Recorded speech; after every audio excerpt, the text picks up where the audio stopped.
Здравствуйте. Если сверхдержава, но есть АвтоВАЗ, значит не сверхдержава.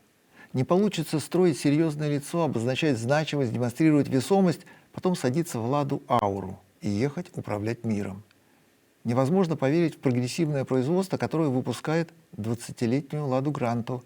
Не удастся имитировать современность, пока есть Нива, которой 48 лет. Волжский автозавод окупил себя за 2 года, даже не выйдя на проектную мощность. Был к месту, ко времени до 1995 года, пока не поставил в производство ВАЗ-2110. Дальше завод можно было закрывать, оставить страну в покое, перестать назойливо теребить «Жигулями», выпустить людей на волю. Превратившись из прибыльного в дотационное, предприятие навсегда стало зависимым от бюджета, держится на плаву только за счет наших налогов и воли властей. АвтоВАЗ почему-то нельзя закрыть, он зачем-то нужен. Людям он не очень важен, зато необходим директору Максиму Соколову. Работать на АвтоВАЗе все время некому.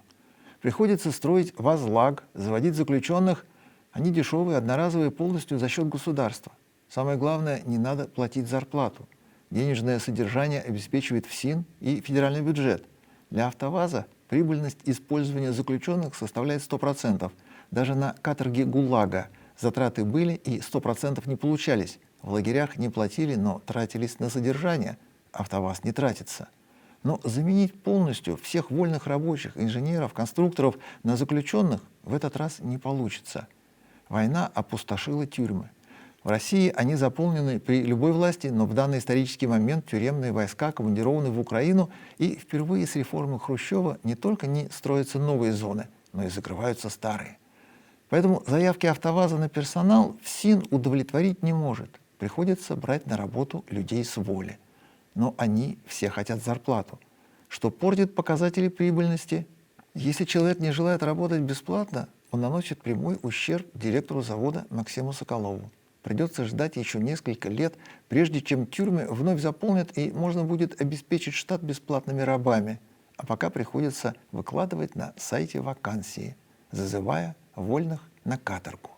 Кадровая задача – как-то заткнуть производственные дыры и непременно обидеться на людей, не желающих работать за копейки. Это важная составляющая российской экономики. Работа есть, рабочих нет. По всей стране огромное количество вакансий, но ни одна из них не подразумевает адекватной зарплаты. Повсеместно требуются рабы за похлебку с квалификацией и ответственностью. Страна охотно перейдет на кадры из концлагерей, чтобы впредь никто не надеялся на зарплату, но не сегодня. АвтоВАЗ объявил очередной набор и указал зарплаты, глядя на которые все понятно и про завод, и про автомобили, и про директора. Маляр – 70 256 рублей. Ведущий инженер-технолог – 48 100. Чтобы найти человека на эту вакансию, его придется сначала арестовать, избить, осудить на 15 лет за дискредитацию армии и только потом, в качестве искупления вины перед Родиной, направить ведущим инженером-технологом на АвтоВАЗ, где в прежней вольной жизни он бы получал в 1,5 раза меньше маляра. А впредь будет счастлив, что не убили, не умер на пересылке, не валит лес, а за похлебку работает на должности, за которую прежде полагались деньги, а не только штрафной изолятор. Слесарь механосборочных работ – 70 256 рублей. Инженер – 36 300. Закончить институт, прийти на главный автомобильный завод страны на зарплату секретарши, получать меньше слесаря и в промежутках между наплывами гордости создавать будущую прорывную конструкцию, выигрывающую у иномарок. Поскольку автомобиль, сделанный в ГУЛАГе, получается плохой, не может ни с кем конкурировать, директору Максиму Соколову приходится вступать в сговор с Думой и правительством, переписывать законы, чтобы конкурентов побеждало не качество, а бумага с печатью, и ждать, когда инженеру тоже можно будет не платить разорительные 36 300, а получить его бесплатно по разнарядке из ФСИН. Американцы предпочитают наглядность, когда суть понятна заранее, и не требуется ни подсказки, ни уточнения, все очевидно и однозначно. Этот принцип лучше всех работает в Голливуде. Американский кастинг очень точен и показателен. В кино всегда понятно, кто хороший, кто плохой. В голливудских фильмах персонажи максимально наглядны. Воспитанные телевизором, люди всю жизнь тяготеют к такой же наглядности и заведомой простоте, чтобы не мучиться анализом. Им проще, когда сразу видно: тут едят, здесь моют руки, тут играют в карты, это официантка, вон тот полицейский. Поэтому у американцев так часто встречаются характеристики, упрощающие понимание. Родился в Детройте, поэтому любит автомобили. Папа моряк, и поэтому сын хорошо плавает. Мама библиотекарь, поэтому сын академик. Сбой в этой матрице не приветствуется, поскольку делает мир сложнее, чем хочется. Уильям Лайон родился в Лос-Анджелесе в 1923 году, чем озадачил биографов. Ему полагалось стать актером, режиссером, продюсером, но в качестве запасного варианта коммерсантом, шулером, продавцом. Уильям закончил университет Южной Калифорнии, чем сделал шаг подальше от киноиндустрии, поближе к бизнесу, после чего отправился в Далласскую авиационную школу, затем в военно-воздушный колледж и в результате стал военным летчиком. С 1943 года в составе ВВС США. В армии прослужил 35 лет, выйдя в отставку в звании генерал-майора. В сторону кино даже не повернул головы. Но бизнесом занялся не после, а вместе со службой, взявшись за дело с генеральским размахом. В 1954 году основал компанию по продаже недвижимости, основал коммерческий банк Калифорнии, создал компанию William Lyon Financial, купил авиакомпанию, основал музей авиации. Умея делать деньги, всегда добиваясь максимальных результатов, генерал отлично показал себя и в небе, и на земле, преуспел в службе и в бизнесе, создал не только инструменты для заработка, но и принес пользу людям. Но тогда с какой стати удивились его биографы? В красивой и упорядоченной жизни в итоге все сложилось достаточно логично, структурировано, вполне в привычных рамках предначертанного и заранее предопределенного, пусть даже без полагающегося по месту рождения кино. Генерал, любивший небо и недвижимость, для себя оставил увлечение, понятное каждому нормальному человеку, но не очень понятное американским биографам. Уильям Лайон обожал автомобили, коллекционировал автомобили. У себя в поместье в Южной Калифорнии создал музей автомобилей. У генерала 100 машин. Из них 70 в поместье и еще 30 в запасниках музея авиации. На огромной территории поместья, помимо основного особняка, 3 отдельных гостевых дома, вертолетная площадка, теннисный корт, кирпичный винный погреб, игровой дом, бассейн с отдельным домиком, конюшни, манеж для верховой езды, 41 акр апельсиновых садов. Но более важно, что здесь же собственная заправочная станция, автомастерская, автомойка и специальный технический персонал. Генерал не собирался превращать автомобильный музей в открытое для посещения место и выстроил его в расчете только на себя. Пусть публика ходит смотреть на самолеты, а на автомобили он смотреть будет в одиночку. Поэтому автомобильный музей построен как несколько больших залов, где везде машины, а рядом с ними ковры, диваны, журнальный столик и атмосфера степенного созерцания. В генеральскую сотню вошли автомобили всех эпох и поколений, начиная от ранних Фордов, непременных Мерседесов, Порше, обязательной Феррари, самая любимая машина, подаренная женой на 60-летие Дюзенберг 29 года. Но больше всего в коллекции кадиллаков. Вся эта история началась именно с них. Зигзаг в биографии будущего генерала ВВС произошел в 1933 году. Главная кинокомпания Америки тех лет, Метро-Голдвин-Майер, располагалась в Лос-Анджелесе. На улице можно было запросто встретить звезд первой величины. И юный Уильям как-то раз, идя по бульвару Сансет, внезапно увидел Норму Ширер, самую известную, самую популярную, самую главную актрису Голливуда, попутно самую красивую женщину Лос-Анджелеса, ну и жену вице-президента Метро-Голдвин-Майер Ирвинга Тальберга. Норма Ширер была восхитительно, ослепительно, волшебна. Она останавливала солнце на небе, светившее в такие мгновения исключительно на нее. Уильяму Лайону было всего 10 лет. Главная звезда Голливуда не могла сразить его наповал. Для ребенка она стала лишь внезапно ожившей афишей, что в детстве воспринимается не менее интересно. К тому же она и вправду отлично выглядела, что невозможно было не заметить.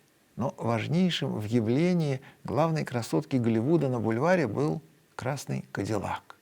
Без него у Нормы Ширер перед десятилетним мальчиком почти не было шансов. А в сочетании с великолепным автомобилем вся сцена приобрела масштаб, разрушающий детскую вселенную. Как позже вспоминал сам генерал ВВС, одно без другого не имело бы такого эффекта. Блистательная картина сдетонировала настолько сильно, что мальчик Уильям на всю жизнь полюбил автомобили и в первую очередь Кадиллаки. То есть кинематографический эффект все же был, хотя и не сделал его актером. В частном автомобильном музее Уильяма Лайона Кадиллаки всех моделей и каких угодно лет, в основном красного цвета. Голливуд готов снять фильм. Заканчивается Илон Маск, заканчиваются электромобили. Маск был лицом и двигателем электрификации планеты Земля. Именно ему человечество обязано технологическим всплеском, внезапной массовостью, наглядной прибыльностью электромобилей. Если бы Илон Маск не показал, что на электромобилях можно разбогатеть, его Тесла оставалась бы чудачеством, но она стала символом успеха. Пример Теслы показал, что разбогатеть можно на любом поприще, даже столь необычном. Состязаясь с Теслой и с Маском, человечество создало отдельную индустрию электрических транспортных средств и с размахом принялось ошибаться, неосмотрительно обманув себя легкими деньгами. Показалось, что после технологического застоя традиционной автомобильной промышленности, когда на рубеже веков стало нечего изобретать, 21 век наконец-то получил подобающее олицетворение прогресса. Но умные и умелые производители нормальных автомобилей не случайно проявили сдержанность и не спешили уничтожать традиционное, азартно набрасываясь на модное. Они ни в коем случае не собирались заканчивать производство техники на бензине лишь потому, что у ничем не обремененной Теслы получилось. Но акционеры компаний хотят прибыли, требуют быстрых денег. Поэтому даже когда генеральный директор все понимает, владельцы бизнеса его не слушают и тычут в нос Илоном Маском и Теслой. В итоге внутренней борьбы все автомобильные компании постепенно начали заводить у себя небольшую грядку с модной рассадой и добавлять к основным блюдам экзотическую зелень. И почти ни у кого не получилось. Вышло только у Porsche, у Nissan. Остальные сделали плохие электромобили. Плохие Мерседесы, плохие BMW, очень плохие Volkswagen, плохие Кадиллаки, плохие Форды. Поскольку на работу с электричеством денег требуется гораздо больше, чем есть в нормальном мире, их пришлось отрезать от основных направлений деятельности, из-за чего усилился всеобщий кризис отрасли. Из-за нехватки денег плохими стали и нормальные автомобили, плохими получились и электрические. И тут с грохотом на всю планету упала и разбилась икона святого Илона Маска. Подтвердилась старая истина, что великие авторитеты порой скрывают за собой великую серость. Но Илон Маск уж слишком контрастно объяснил человечеству, что самый богатый не означает самый умный. Короткая попытка поиграть в политику сразу отразилась на Тесле и всемирном поклонении. От любви до ненависти получилось слишком быстро. Из обожаемого автомобиля и уважаемого владельца Теслы превратились в объект диверсий, покупателям пришлось извиняться. А тем временем Илон Маск продолжил греметь, сверкать и катиться под гору. И только теперь пазл сложился. И стало очевидным, что нормальный человек не даст своим детям пин-код вместо имени. Но завершение всемирной электрификации автомобилей лишь совпало с кончиной Маска, но напрямую не связано. В мире начались политические изменения.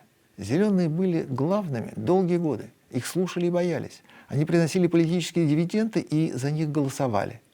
Теперь война. Зеленых никто не слушает и, главное, не боится. Слушают и боятся ультраправых. Прежде самым страшным считался парниковый эффект. Теперь страшные иммигранты, террористы, обыватели, готовые кого-нибудь сжечь, убить или неправильно проголосовать. Совсем недавно ради поддержки зеленых выделялись бюджетные деньги на льготы, субсидии, поддержку электромобилей. Сейчас деньги идут на войну. Необходимо 5% ВВП тратить на оружие. Льготы для электромобилей стали сворачиваться в пандемию и продолжили войну, но без искусственного дыхания. Электромобили – это всего лишь модная игрушка. Поиграл, положил в коробку.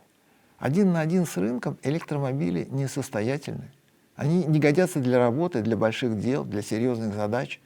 И чем меньше денег из бюджета уходит на поддержку электричек, тем ниже продажи. Bank of America выпускает ежегодный отчет по автомобильной промышленности под названием «Автомобильные войны». В Америке деятельность автопрома измеряется четырехлетними отрезками. Советский Союз приучил нас к пятилеткам. Американцы, как принято у передовиков, делают ту же работу на год быстрее. Традиционно в Америке за 4 года выпускается более 200 новых моделей.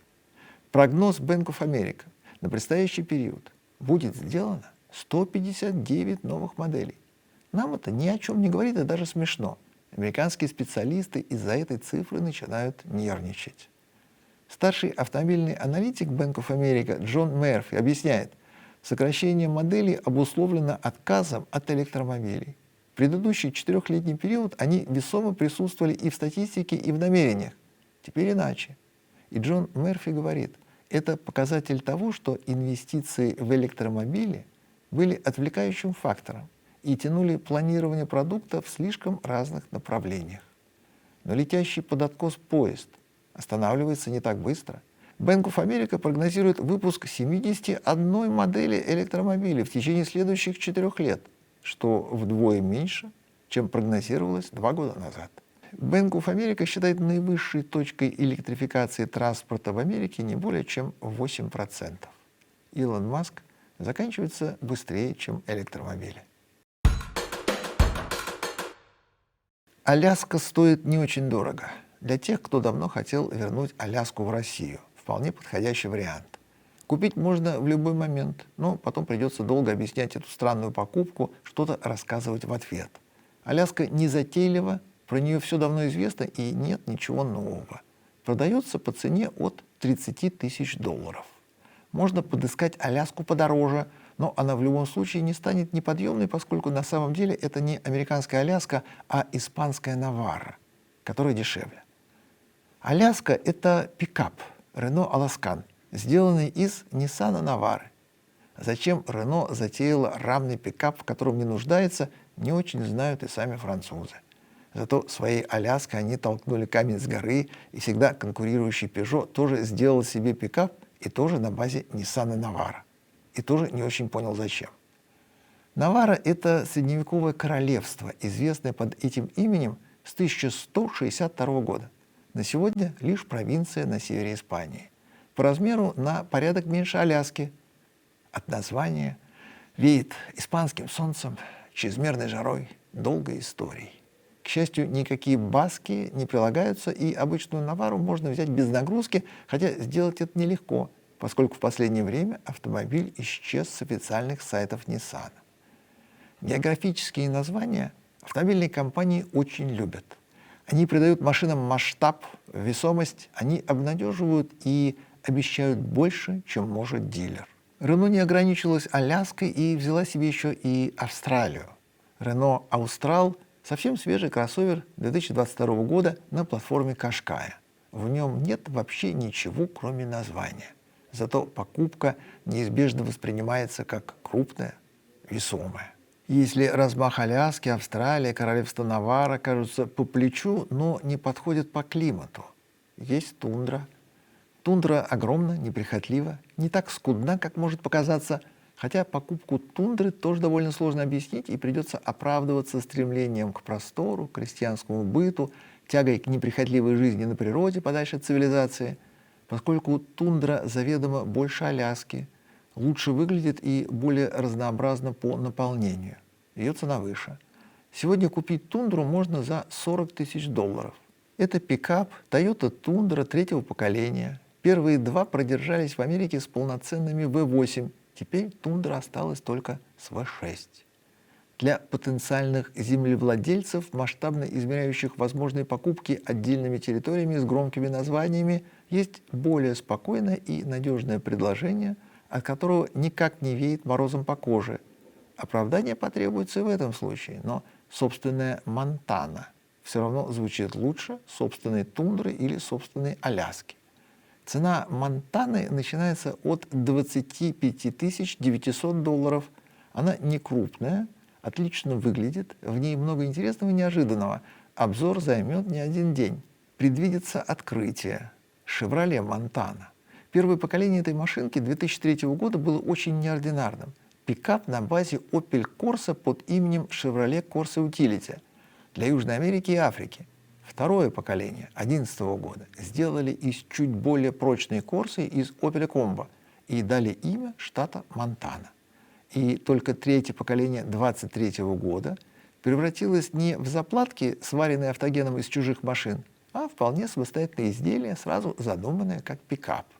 Прежде в нашей жизни Монтаной были часы и джинсы, теперь еще и автомобиль, что позволит в разговоре выглядеть солидным землевладельцем. Желающие одуматься имеют возможность отказаться от крупных объектов и территорий и перейти к отдельным городам, список которых у автомобильных компаний заметно обширней.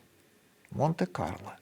Найти без единой царапины трудно. Монте-Карло не настолько свежий объект, он всегда немножко в патине времени и глубине веков.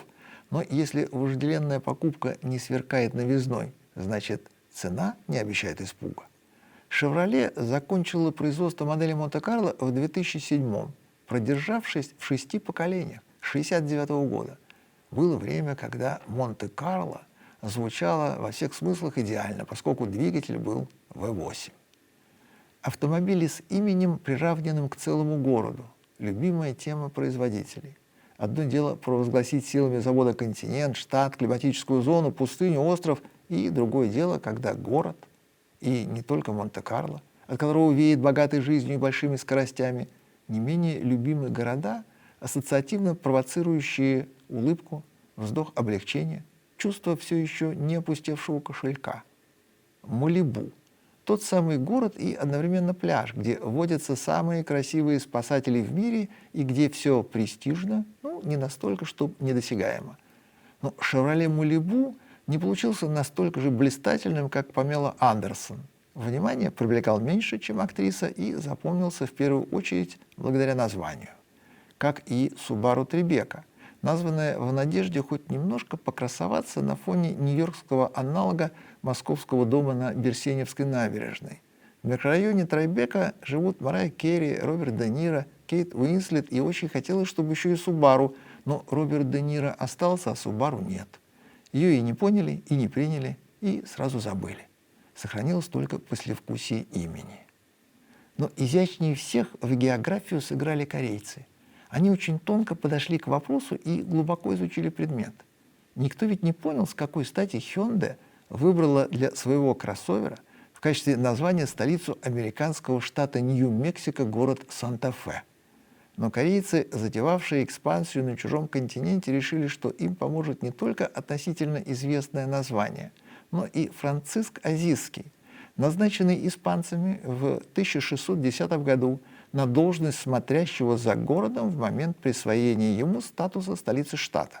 Как видите, Франциск Азизский работает до сих пор, и машина называется вполне по-американски, и продажи хорошие, и уже 5-е поколение на дворе.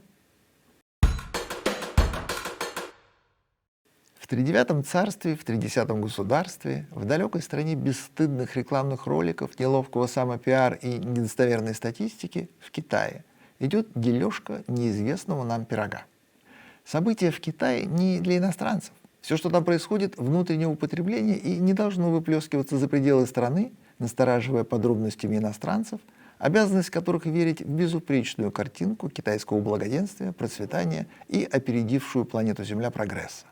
Но по недосмотру достоянием безразличной и нелюбопытной мировой общественности стала китайская борьба за место рядом с электрической розеткой. Скандалят китайцы не как принято у нас. Они для этого используют непривычную риторику. Мы таким языком не ссоримся. И если в остальных темах Китай учится у нас, то здесь есть чему поучиться у Китая. Выход вулканической магмы вперемешку с огнем и пеплом произошел на ежегодном Чунцинском автомобильном форуме. Здесь постоянно собираются для обмена премудростями чиновники Министерства промышленности и информационных технологий, Ассоциации автомобильной промышленности, ведущие производители, чтобы похвастаться, отчитаться, попугать, пообещать. 2 года тому назад места у розетки хватило всем китайцам, и, довольные безграничным государственным финансированием, производители электричек провозгласили: «Вместе мы автомобильная промышленность Китая». Нам бы после таких слов стало стыдно и захотелось домой, им после этого стало теплее, светлее, сытнее и перспективнее. И вот по прошествии 2 лет автомобильный климат на Земле изменился.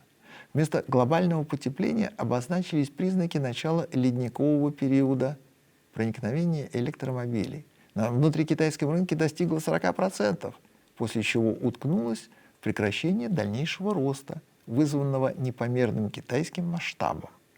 Изначально защищенные государственной поддержкой и гарантированные за счет налогоплательщиков прибыльностью, теперь производители оказались в ловушке между снижением цен, перепроизводством и неотвратимыми инвестициями в дальнейшее развитие, где останавливаться недопустимо и каждый год необходимо вкладывать все больше и больше незаработанных денег, полученных от государства.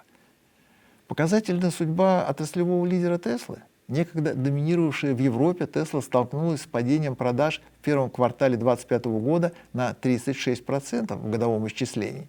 В таких странах, как Германия, Франция, падение составило более 60%. Китайский совет по содействию международной торговле докладывает: в 2023 году цены были снижены более чем на 200 китайских моделей. За первые 4 месяца 2025 года 60 моделей последовали этому примеру. Ситуация достигла пика в мае, когда у ведущих китайских брендов более 100 моделей были уценены. Норма прибыли в секторе упала до 3,9% в первом квартале 2025 года по сравнению с 8,99% в 2014 году. Результат: все более токсичный рынок, на котором рост объемов скрывает подрыв финансового здоровья. Пора тормозить, а это не совсем выгодно, поскольку за все расплачивается не сам завод, а правительство. Внутрикитайская ценовая война создала ситуацию, при которой продажа большего количества не гарантирует прибыль.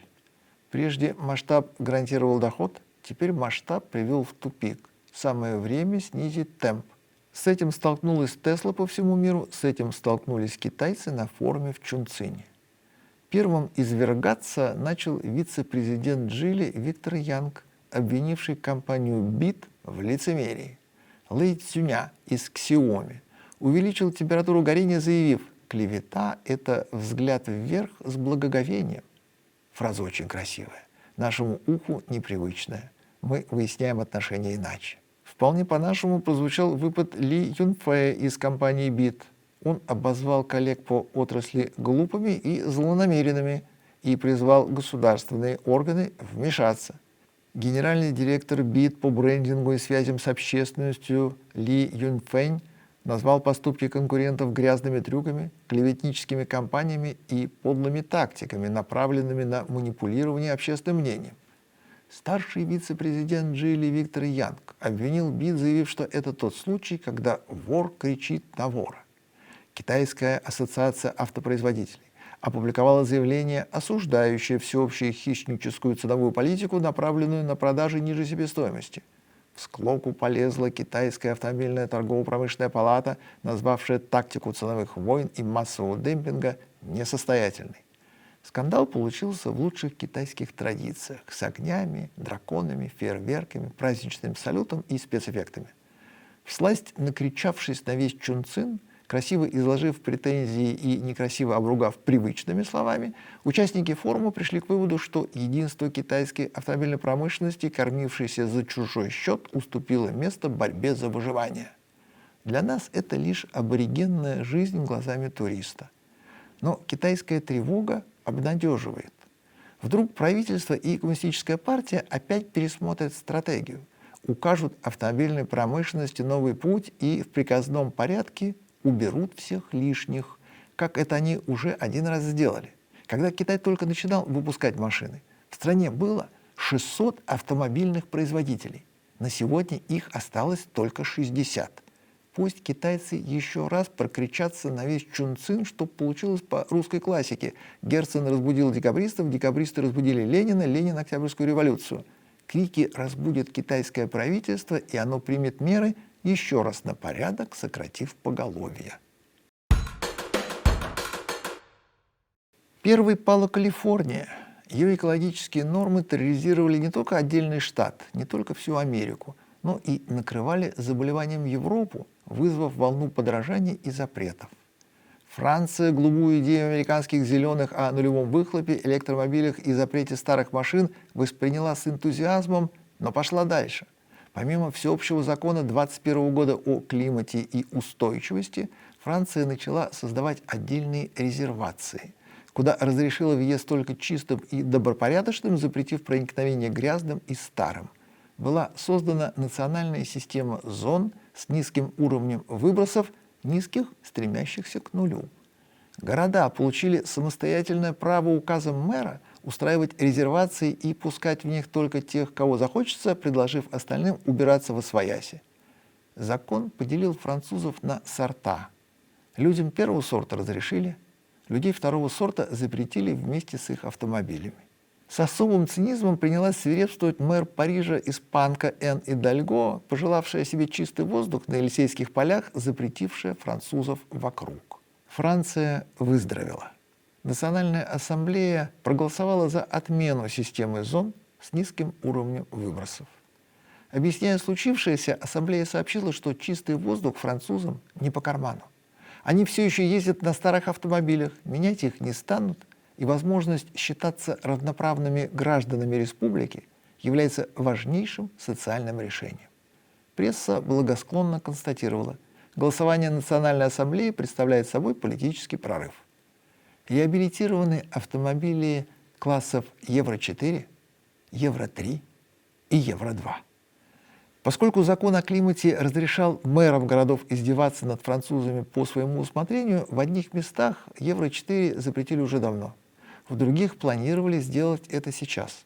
Также не было единой картины с Евро-3 и Евро-2. В одних городах собирались запретить Евро-2 на днях, в других ждали следующего года. Чрезвычайно агрессивным в борьбе с французами был небольшой Гренобль с населением в 150 тысяч. Он запретил людям Евро-2, Евро-3 еще в 2017 году.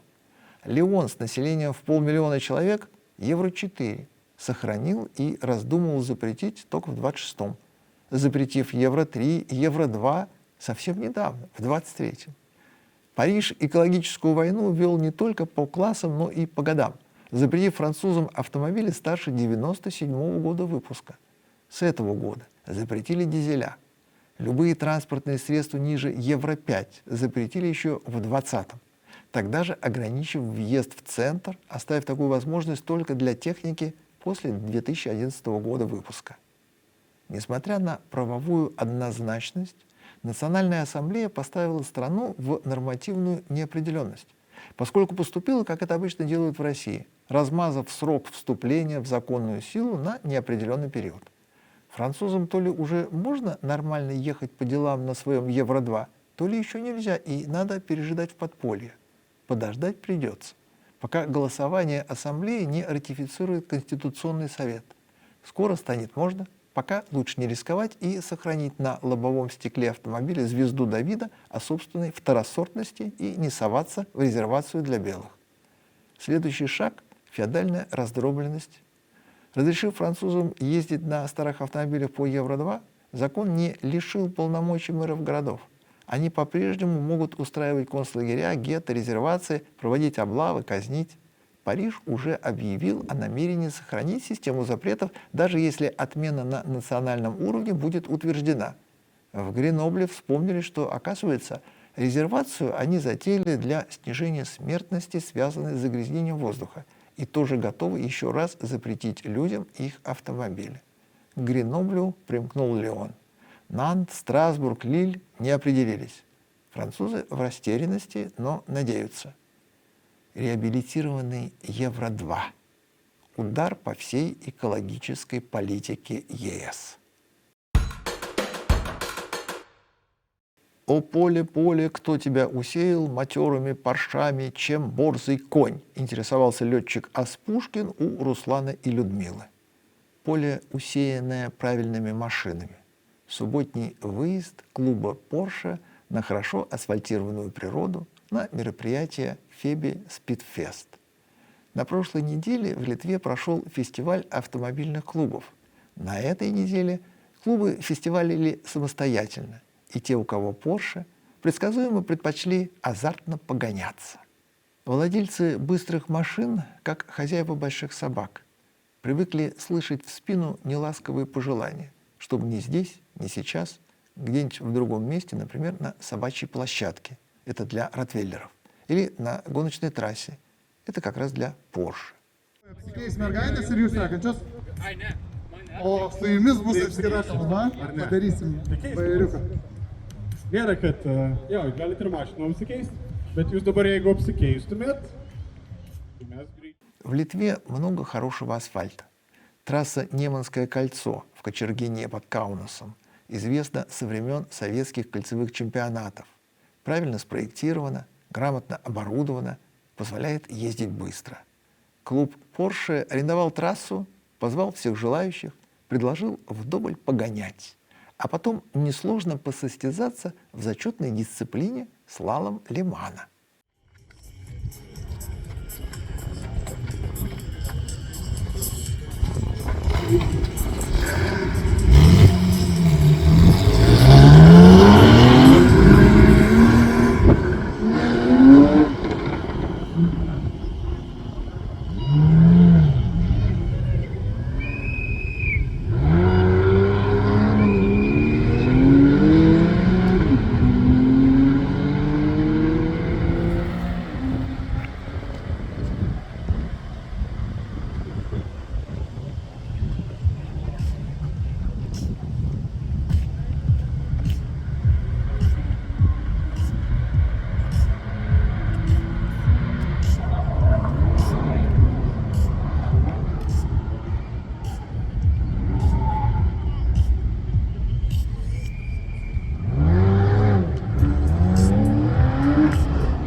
Эта версия Лимана делит людей на пары и предлагает еще и побегать. На старте надо замереть рядом с машиной. На счет раз, два, три добежать до огромной кнопки, активировать таймер и броситься на утек. Маршрут не длинный. Конусы, заезды в бокс, хороший прямик с разворотом, опять бокс, задним ходом, змейка и финиш у кнопки. Tadas irgi yra. Gerai, labai įdomu, ar atsiloš. Paklausom motorų. Žiūrėsim, ar su kvapu atvažiuos ar ne. Sankaba pas juodą yra, pas baltą ne. Gali būti, kad ir pas juodą nebus sankabos, kai grįš. Taip.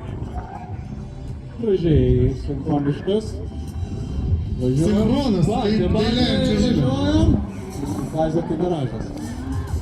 Ir labai įdomu, minučiai, va, Bėgam, kas dabar bėgimas?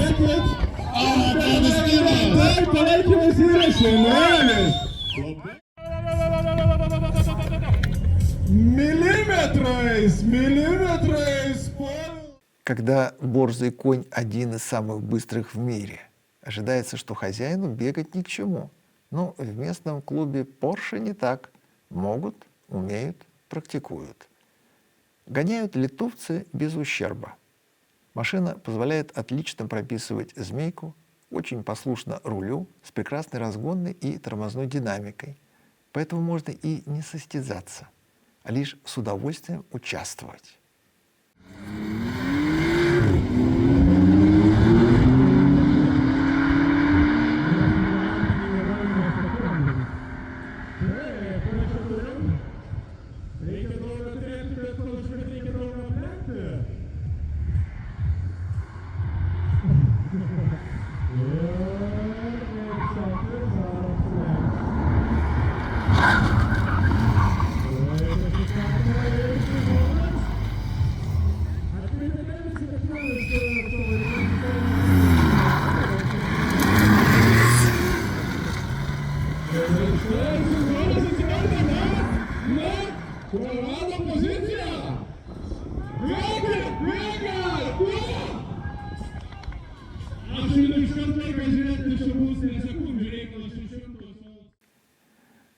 Одномарочный клуб отличается заранее понятной атмосферой. Все свои, давние знакомые.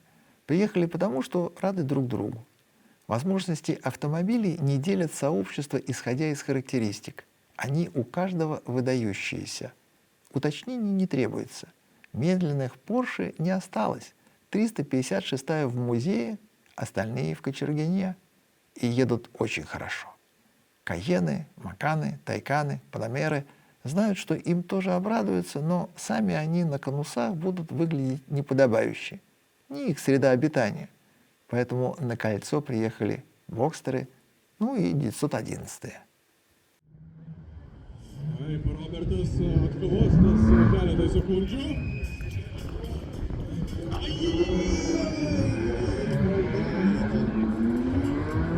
Leidžiate sekundę vieną, kol įvažiavo į garažą.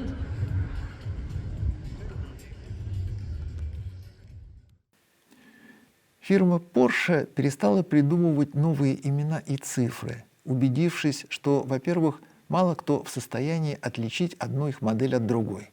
Во-вторых, все помнят только один индекс. В-третьих, любую Porsche считают 911. Поэтому на фирме решили, что проще поступить как Mercedes, у которого флагман всегда называется S-класс, ну и только фанаты не путают 140, 220, 223.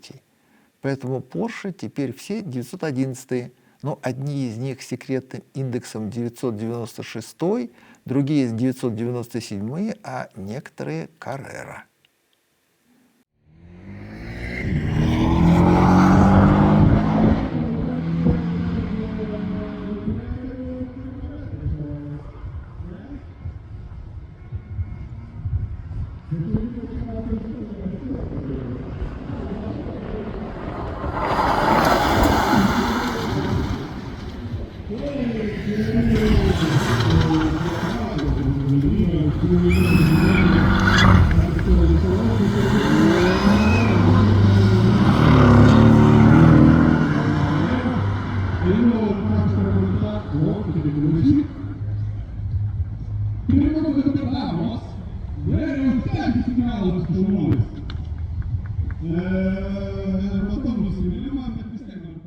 Стереотип диктует портрет владельца Porsche, отдавая руль мужчинам.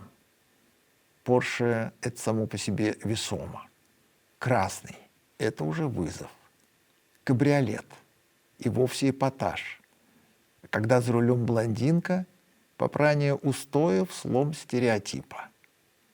Женский заезд технически не отличается от мужского, но вкус немного другой.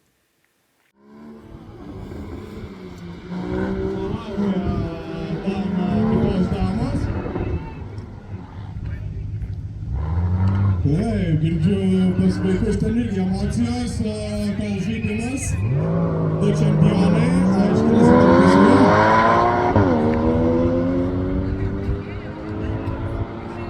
Julija laimėjo.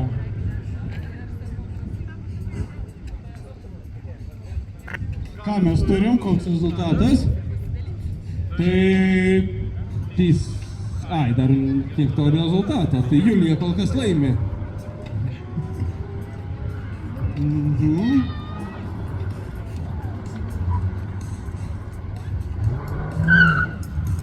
Na, važiuokit. Taip, yra ir važiuojam. Labai gražu oro aplenksams.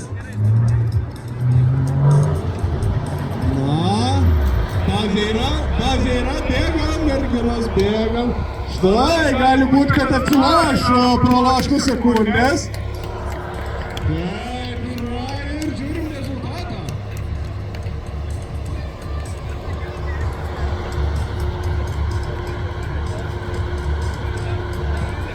Ir turime, ką mes turime? Top 4 turim. Tai kol kas Julijos yra pirma antra. Угоняют ли Porsche, да еще во время состязаний? Иногда складывается впечатление, что так бывает. Но если приглядеться...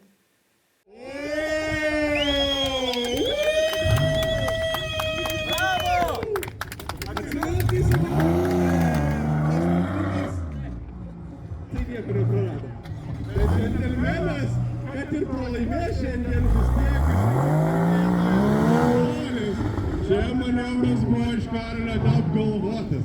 Matosi, kad pas juos šeimoje viskas suderinta. Vyras žino savo vietą ir savo pareigą. Если приглядеться совсем пристально, это не угон, это приятный вариант клубного джентльменства.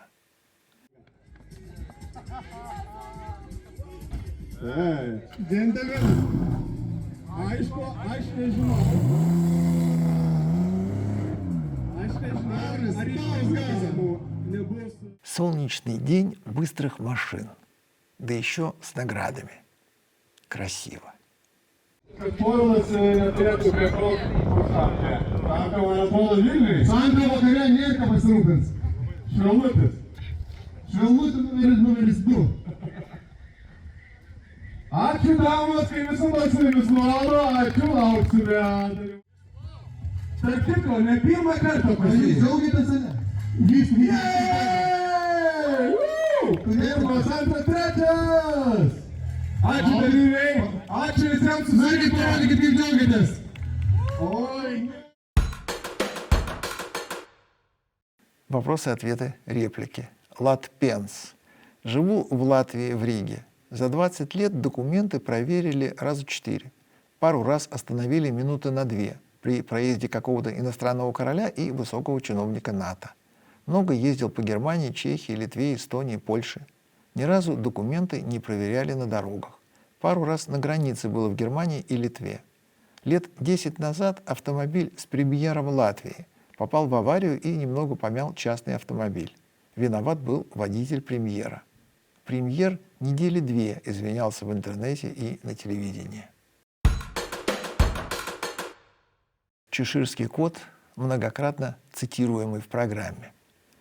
Если автохтонное население России в большинстве своем вполне устраивает автократия с автолизингом, автобезысходность с автообреченностью, автокитай с авторазвалом, автояминг с автобордюрингом и автопрезумпцией виновности с автокаталепсией воли, то нет ничего удивительного в автономном автооткате страны в прошлое на автопилоте под присмотром авторитета. Евророк. Про ненависть к Тесле я уже давно понял. Ничего вы не поняли. Но про Volkswagen откуда неточности? Типа виноваты в переходе на электричке? А из-за чего этот переход произошел? Случаем не из-за дизельгейта? Или его тоже организовал кто-то извне? А, точно, наверное, Илон Маск наклеветал на конкурентов. С дизельгейта прошло всего 10 лет, а вы уже забыли, откуда он взялся. Или никогда не знали. Или вам самому только 10 лет. Дизельгейт состоялся благодаря специально проведенной работе Университета Западной Вирджинии. Ошибочный переход Volkswagen на электромобили к нему не имеет никакого отношения. Это персональный провал генерального директора Герберта Дисса. Но это было давно, 6 лет тому назад. В силу возраста вы это упустили. На сегодня все. До свидания.